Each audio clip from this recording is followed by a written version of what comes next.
It's something I wanted to ask you about that's difficult and challenging because it's something you spoke about earlier as to being such a big part of your life, an important part of your life.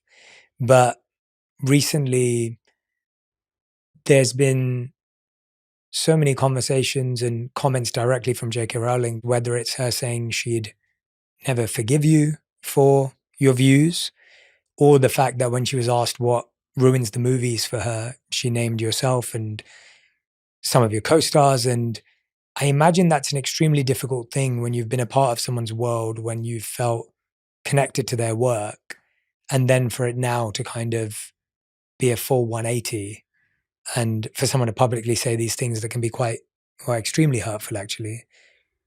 How do you think about that?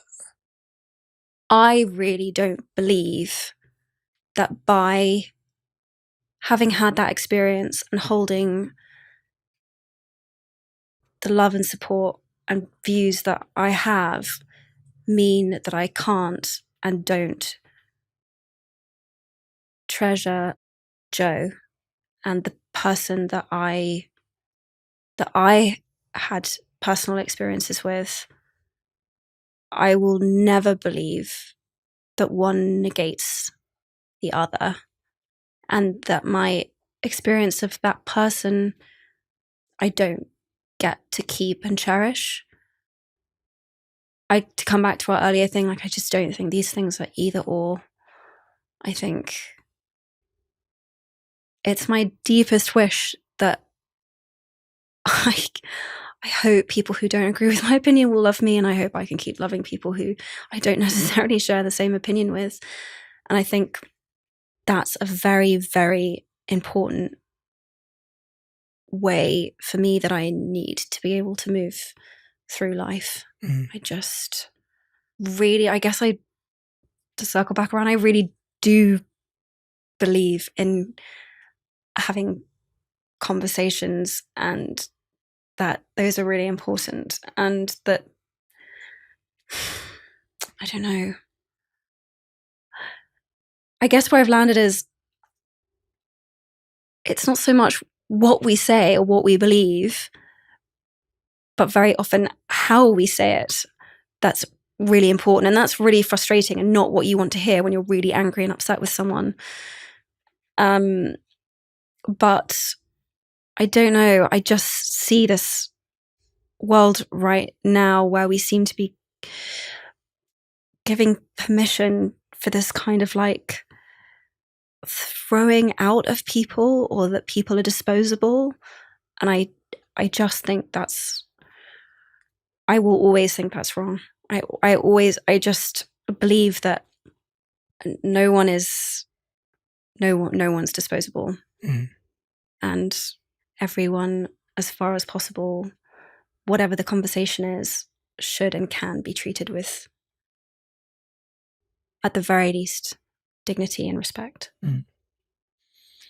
Thank you for challenging us and pushing us. Yeah, it takes a lot. I think that's what we're all being challenged to do, is try and hold two truths at once. And yes, those two truths don't have to be complementary, but they can stand at the same time. Yeah.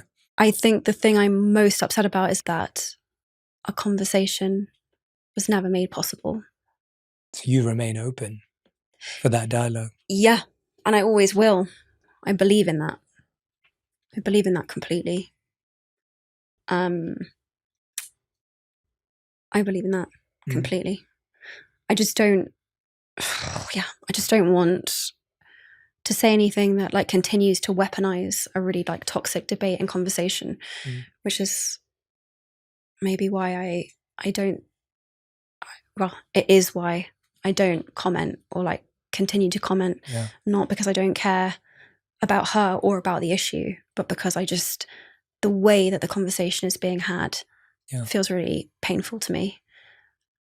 And so that's why that decision. Yeah. I really appreciate that mindset, and deeply, deeply feel like if people are challenged to go there themselves, like it takes a lot to think that way and feel that way. Yes. But it's what healing really requires across, around the world. And I can't imagine how many young people who look up to you and people who look up to you will feel the same way, to recognize that that's how we engage, that's what we look for. It's not that we're trying to make everything pretty and perfect. No. It's that we're willing to engage in an uncomfortable conversation. Yes. Her kindness and words of encouragement and that steadfastness, and also, honestly, just as a young woman, for her to have written that character, created that world, given me an opportunity, which, to be honest, barely exists in the history of English literature. How can I? There's just no world in which I could ever cancel her out or cancel that out for anything. It has to remain true. It is true. And this is where this like holding of these, I just don't know what else to do other than hold these two seemingly incompatible things together at the same time and just hope maybe they will one day resolve or co-join themselves, and maybe accept that they never will, but that they can both still be true. And I can love her. I can know she loved me. I can be grateful to her. I can know the things that she said are true.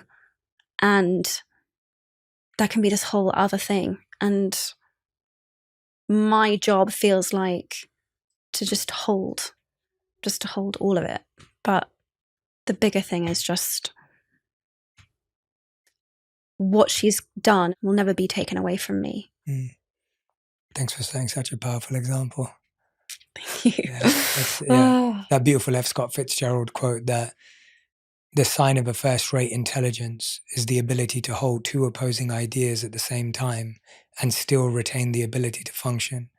And he goes on to say, one should therefore be able to see that the world is hopeless, but still be determined to make it otherwise.